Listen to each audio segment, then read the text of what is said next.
بسم اللہ الرحمن الرحیم۔ تختی نمبر 3، نورانی قاعدہ۔ حرکات زبر زیر پیش کو حرکات کہتے ہیں۔ زبر اوپر ہوتا ہے، زیر نیچے ہوتا ہے، پیش گول ہو کے تھوڑا سا آگے کو ہوتا ہے۔ ایسے ہی جب ہم پڑھتے ہیں ہمارا منہ بھی ایسے ہی گول ہو کے اور آگے کو ہونٹ ہوتے ہیں۔ الف پیش او۔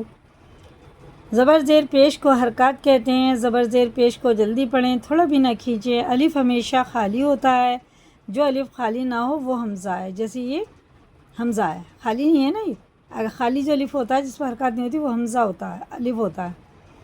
زبر کی آواز اوپر کو اٹھتی ہے اور آواز منہ کھلے ہوتے ہیں، جیسے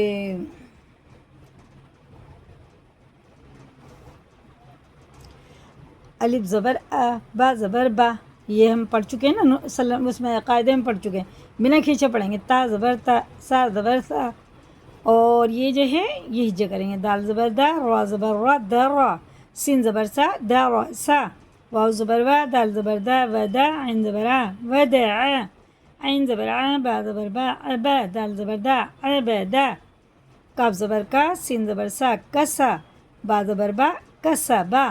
بالکل بھی نہیں کھینچیں گے انہیں، کا سا با، آ با دا، یہ غلط ہو جائے گا۔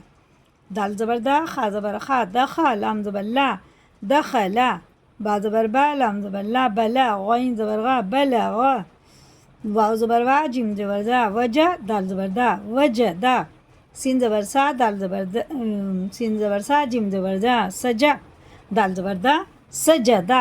اب اس کی رما درسا، ودع، عبد، کثب، دخل، بلغ، وجد، سجد، ایسے یاد کرنا۔